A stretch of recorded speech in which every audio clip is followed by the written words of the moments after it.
Por onde que eu começo a transformar a minha casa em um centro de produção? Será que isso é viável? Será que eu consigo fazer isso a partir da vida que eu levo? Por onde que eu vou? Quais são os passos iniciais? Esse é o tipo de pergunta que a gente vai tentar responder, ou pelo menos dar algumas dicas no vídeo de hoje. Você notou também que eu estou sem óculos, porque a gente está tendo um monte de problema de iluminação por causa dos óculos que refletem muito. Então, apesar de eu ser completamente cego sem óculos, eu vou tentar falar com você sem óculos, né? E depois você me diz como é que ficou. Se ficou muito estranho sem óculos, eu posso voltar a usá-lo e você conviver com aqueles reflexos horrorosos saindo dos óculos. Então é isso. A gente vai falar sobre a nossa casa, como ela pode virar um centro de produção e quais são as atitudes humanas mais necessárias para que a gente consiga dar esse passo. Antes de começar, eu queria, como sempre, te pedir que você deixe o seu gostei ou o seu não gostei, que você se inscreva no canal se você não é inscrito ainda, ative o sininho, né? E faça seu comentário.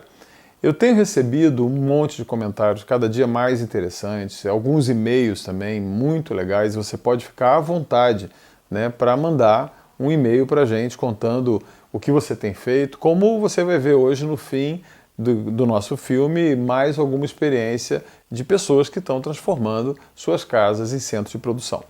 Bom, vamos começar então o vídeo de hoje. Você pode pensar em começar a transformar a sua casa, mas você primeiro tem que se localizar. Essa é a primeira dica de hoje. Em que situação eu estou? Pode ser que você esteja numa situação que a gente chama de totalmente dependente do mercado. Ou seja, você olha ao teu redor, olha para sua casa, olha para sua vida e a gente vê, de repente percebe que está totalmente preso, que nada entra na sua casa que não seja por um único e suficiente mediador, que é o dinheiro. Se você parar para pensar direitinho nessa situação, essa é uma situação muito comum para uma grande maioria das pessoas hoje em dia. Pode ser que você esteja numa outra situação na qual você sim tem muita dependência do mercado, mas você observa que na sua casa, na sua vida, no seu espaço, no seu tempo, existem alguns espaços ociosos. Eu vou te dar uma dica que é por aí que você começa. Ou pode ser que você esteja na cômoda situação na qual você está vivendo com pessoas que, sim, essas pessoas estão presas ao mercado, mas você tem, seja pela sua idade, pela condição de vida, pelo que aconteceu antes, pelo que acontece hoje, você está numa situação de maior liberdade para testar e para ousar. Bom, não interessa de que posição você parta, eu vou te dar dicas hoje para você poder começar a sair da posição de dependência completa do mercado e transformar a sua casa no centro de produção lá na frente. Vamos começar olhando essas três situações que eu falei. Independente da situação na qual você está, eu queria chamar a sua atenção de que o que atrapalha realmente não é esta situação, não é o momento ou a maneira como você vive. O que atrapalha de fato são as atitudes que a gente toma, o jeito que a gente lida com a coisa, como a gente se comporta diante das idealizações ou julgamentos que a gente tem. Vamos lá. Se você está totalmente subjugado pelo mercado, eu queria te dar uma dica um pouco para olhar para esse tal mercado primeiro, esse mercado. A gente tenta entender isso do ponto de vista econômico, do ponto de vista sociológico, do ponto de vista antropológico, mas eu queria sugerir a você que você olhasse para isso do ponto de vista religioso. O mercado ele virou uma espécie de entidade, como se fosse um grande Deus. E todo mundo fala o Deus mercado. Bom, então se você vai trabalhar com o Deus mercado, é bom você trabalhar com algum conhecimento de teologia, de eclesiologia, de como é que a coisa funciona. Bom, como é que você tira o poder de um Deus sobre a vida das pessoas? Você imagina a quantidade de deuses que as pessoas criam. Eu me lembro muito de um disco dos anos 70, do Jethro Tull, que começava dizendo, no princípio o homem criou Deus. E em um certo sentido, isso é muito certo. A maioria das coisas que as pessoas chamam de Deus é, na verdade, uma criação da sua cabeça, que projeta parte de si e depois acontece uma tragédia, essa coisa começa a dirigir e referenciar a sua vida. O mercado é assim. Ele fica aborrecido, fica feliz, está contente, está calmo, está tenso, espera, né, promete. São características muito antropomórficas, né, e muito divinas. Bom, e esse Deus ele vai entrando em todos os espaços da tua vida, né? Você acorda pensando nele, você morre de medo de acabar no inferno desse Deus que é estar fora do mercado. E nesse sentido eu já posso lhe dizer uma coisa. Faz muitos anos eu estou fora do mercado e eu posso lhe afirmar que existe vida fora do mercado. Essa é a primeira dica para te dar. Segundo é o seguinte, se você tem um Deus, qualquer que seja, você para tirar poder dele, você vai ter que começar a relativizá-lo, vai ter que começar a questionar essa coisa dele ser tão onipotente, tão onipresente, tão onisciente de tudo que está acontecendo. Minha primeira dica é olhar para esse Deus mercado e fazer uma pergunta bem direta para ele. Será? Será mesmo? Quando você muda essa atitude dentro de você e você começa a desconfiar de que ele não vai cumprir as promessas, de que ele não é tão bondoso assim, que ele não é tão igualitário como ele promete, que não tem chance para todo mundo, que ele tem os seus preferidos, você começa a ver que talvez existam outros mediadores por aí. E essa é a primeira coisa se você está tão preso no mercado. Se você não está tão preso no mercado assim, é mais ou menos como se você estivesse numa religião e você não tivesse sendo um frequentador tão assíduo, que você não tivesse como única fonte de informação aquilo que vem ali da tua religião, da tua espiritualidade, da tua crença. E você fosse possível de experimentar outros caminhos. Bom, nesse caso, minha dica, tira o poder desse deusinho e vai experimentar o que você consegue ter fora do mercado. A gente já deu algumas dicas aí nos vídeos passados. E se você está chegando aqui hoje pela primeira vez, eu já te dou uma dica. Volta, tem as playlists que a gente preparou. Preparei várias playlists para que você possa buscar essa informação aí e falar, poxa, é assim, assado e tal. Vai lá, olha nos vídeos anteriores que vai te ajudar com isso. Ou seja, vai nos espaços ociosos da tua vida, naquela hora que você não está preso a uma necessidade de trabalhar no mercado, a estar preso dentro da escolaridade típica, ou ficar tendo que se virar para levantar alguma grana para conseguir suas coisas, e começa a experimentar. Começa a experimentar para ver se você gosta dessa outra religião, dessa outra maneira de lidar com as coisas. Se você, no fim das contas, para com o mercado aquilo que se chamaria de um infiel completo, né? Se você é um camarada que até usufrui de algumas coisas do mercado, dessa religião do mercado, mas você tem um bocado de espaço, ou porque alguém te financia, ou porque alguém te ajuda, ou porque você, infelizmente, foi colocado para fora do mercado, aí eu diria para você, ouse pesadamente. Mas para que qualquer dessas coisas funcione, eu queria falar de uma outra atitude necessária. Essa outra atitude necessária é não julgar. O pior inimigo da gente, para a gente poder fazer alguma coisa, é a gente ter essa mania de julgar os outros. E achar que quem está ali vivendo preso no mercado e olha para alguém que está com espaço de liberdade, ou porque os pais deram, ou porque os amigos criaram a condição, ou porque um desemprego criou a condição, e começa para você é muito fácil, você não sabe como é para cá, e blá, blá, blá, blá, blá. Ou alguém que fica olhando alguém preso dentro do mercado, preso em todas as circunstâncias, com suas horas tomadas, com plantão exaustivo, com horas de trabalho consumindo a sua vida, com tudo na sua casa dependendo disso, e fica julgando, não, você não tem coragem, você... Olha, a gente precisa parar nesse país, no momento que a gente está vivendo, e parar de julgar um ao outro. Esse sentido de julgamento, ele esconde, na verdade, essa percepção de que eu sou melhor do que você, de que você é melhor do que eu. Que a gente pode se comparar um ao outro como se fôssemos assim de uma diferença enorme.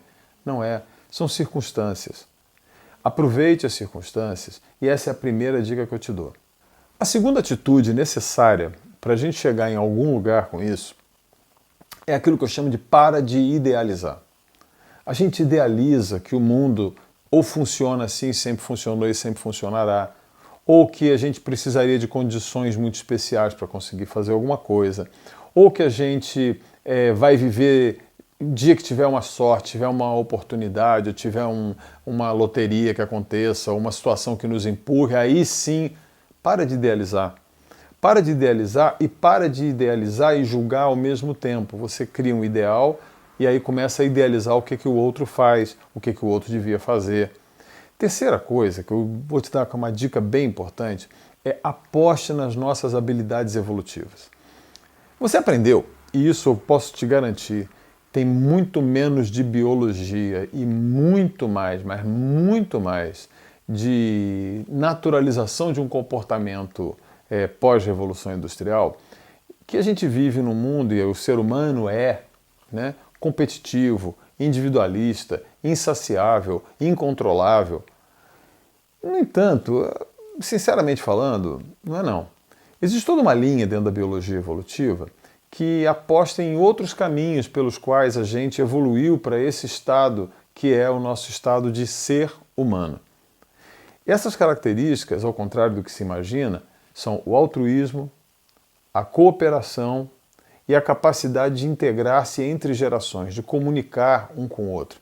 Essa habilidade que a gente tem humana de aprender com a experiência do outro, de integrar isso. Isso não é único na nossa espécie, né? As abelhas fazem isso, os cupins fazem isso, as formigas fazem isso, os lobos fazem isso, as zebras fazem isso, os primatas, grandes primatas, vários deles fazem isso, em maior ou menor grau. E essa característica evolutiva é chamada de seres eusociais. Nós somos um desses seres. Nós aprendemos que a nossa fragilidade individual, que é enorme, nós somos muito fracos, ela se compensa pela nossa enorme capacidade de cooperação, de ser altruísta, de se sacrificar pelo outro, de abrir mão, de cooperar nas circunstâncias mais difíceis a ponto do próprio sacrifício e de interagir entre gerações de modo que a experiência de um proporcione que a força ou a juventude ou a velocidade do outro possa tornar possível alguma coisa acontecer. Existe uma distância enorme entre o mundo dos animais e o mundo dos humanos. Quando eu falo isso, você pode falar assim, mas a gente não passa de ser animal. Calma um pouquinho. O fenômeno humano é um fenômeno muito diferente e que nos destaca, de certa forma, do mundo animal como ele é pura e simplesmente. No mundo animal acontecem características que também as idealizações que a gente tem sobre os animais, a natureza, vive em harmonia, a natureza... Olha, o mundo animal não é assim não.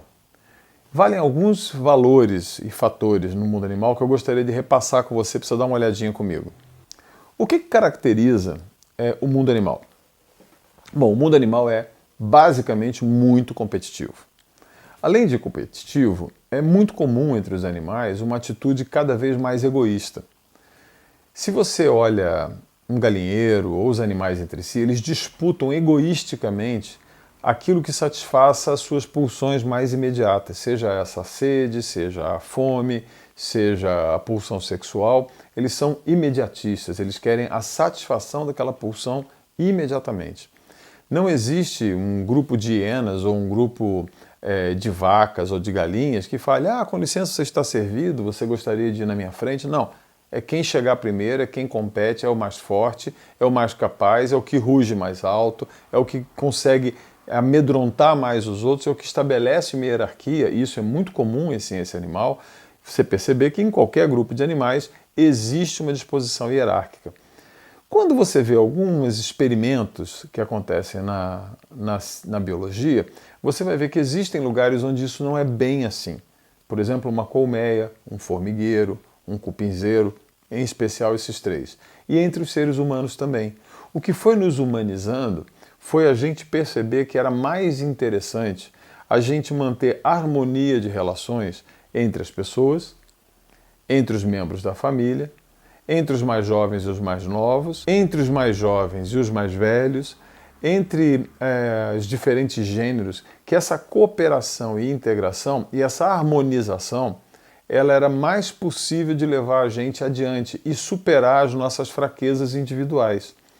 Isso foi o lento processo de humanização, até que essas coisas passaram a virar valores, com o ganho da consciência, com o ganho da transcendência, a gente passou a associar isso a valores. E a gente passou a entender que, como indivíduos, a gente não sobrevive. Por exemplo, se você quiser entender um pouquinho mais sobre isso, você vai ver daqui a pouco, nós vamos fazer uma série aqui no canal sobre o bem viver. E num determinado ponto eu vou falar sobre a cultura africana. Como na África o princípio do Ubuntu, né, ou o princípio do Mzima, né, que eu andei estudando agora mais recentemente, ele classifica as pessoas como elas tendo uma tendência ao espírito animal ou uma tendência ao espírito mais humano, né? E quanto mais você é cooperativo, solidário, harmonioso, quanto mais você dialoga, quanto mais você coopera, mais humano você é. Quanto mais você vai se tornando egoísta, menos você contribui para o grupo e mais isso vai gerando o teu isolamento ao ponto das pessoas te temerem. Nos demais povos originais, a harmonia dentro do grupo é fundamental para que a gente possa seguir adiante. Pois bem, a gente foi perdendo essas características a partir de um determinado momento, logo depois da invenção da agricultura. Quando a gente percebeu que a gente poderia voltar para trás no processo evolutivo e ficar um pouquinho mais animal. E isso deu origem às cidades-estados. A gente começou a pensar em impérios. Eu estou correndo aqui 9.000 anos de história. E a gente foi levando isso até o extremo da Idade Média, onde uma elite muito pequena, né, dominava sobre uma massa oprimida, tremendamente oprimida por forças militares, por forças religiosas, por forças opressoras. Tem muita gente por aí querendo voltar a isso. Lá pelo século XVI, mais e mais pessoas começaram a clamar pelo direito de também participar de uma certa prosperidade, tranquilidade, qualidade, cultura e tudo isso. E isso foi o ambiente da reforma, do iluminismo, da revolução nas ciências e nas artes do século XVI. Isso foi crescendo depois do século XVIII, principalmente após a Revolução Francesa.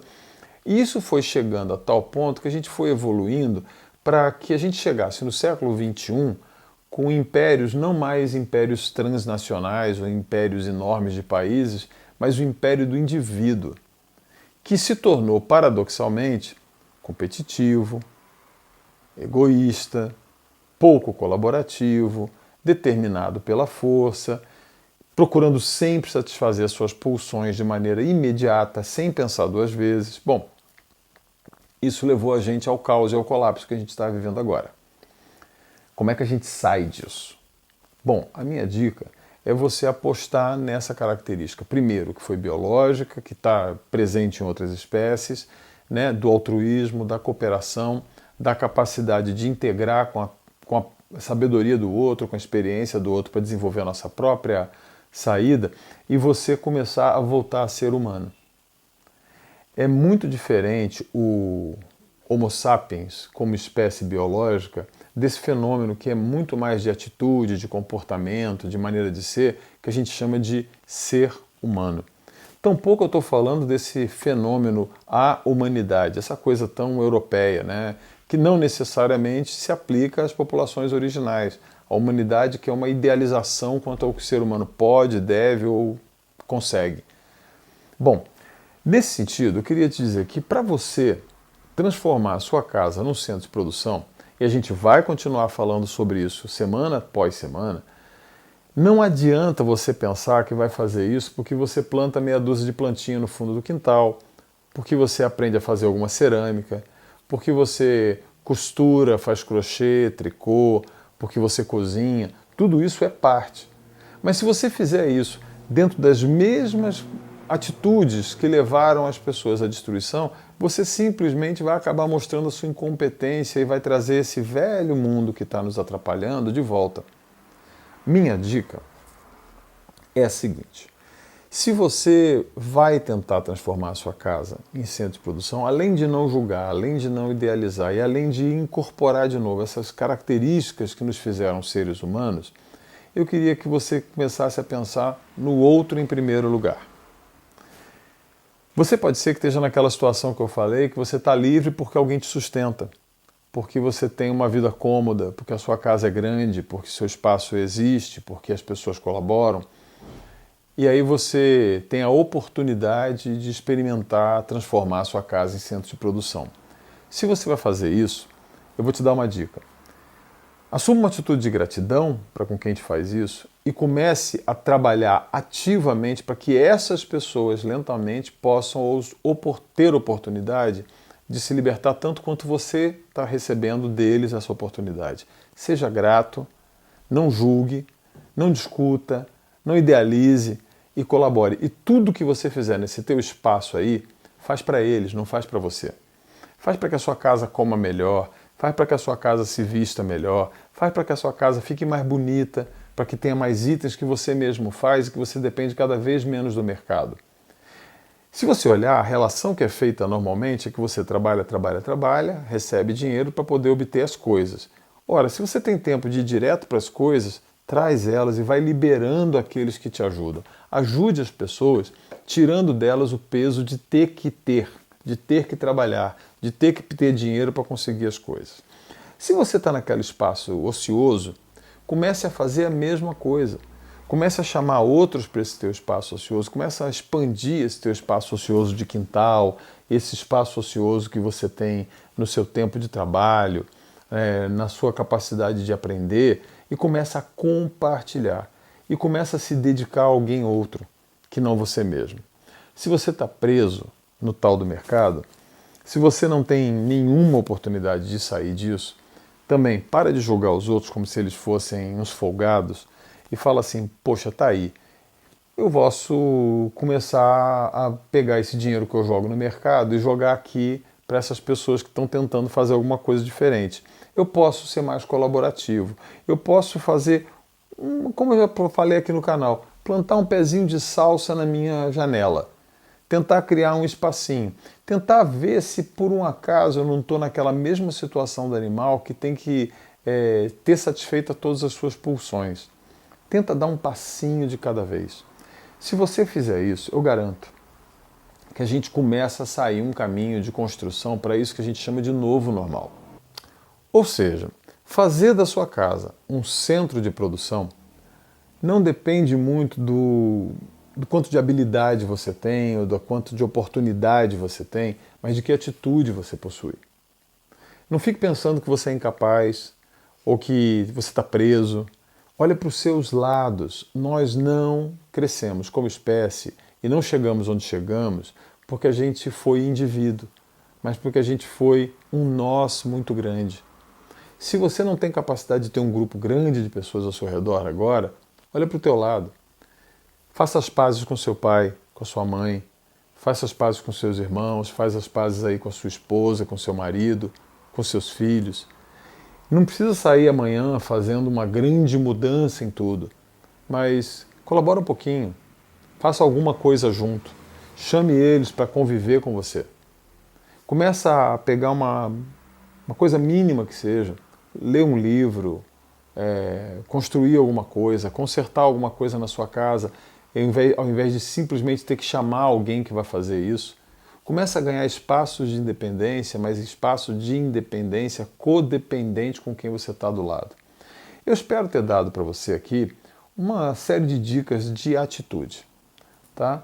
Eu vou mostrar hoje uma amiga que está usando uma oportunidade, talvez ela esteja naquele grupo que está mais favorecido, que está mais privilegiado, porque tem uma família que a suporta, que a apoia, que dá espaço. Mas se ela fizesse só para ela ser mais uma pessoa individualista, que não ia chegar a lugar nenhum. Mas ao contrário, ela está descobrindo que ela pode trazer uma enorme alegria para dentro de casa. Então, tenta proporcionar para os outros alegria, colaboração, cooperação, seja altruísta. Não fique pensando só que você tem que realizar. Se você está naquela posição de quem pode financiar os outros, que pode abrir espaço para os outros, pensa no seu filho, pensa na sua filha. Não fica pensando que tudo tem que acontecer com você. Olha, se você é da minha geração, muita gente da minha geração ocupou todos os espaços porque tudo tinha que acontecer com você. Aprende a dar um passo para trás.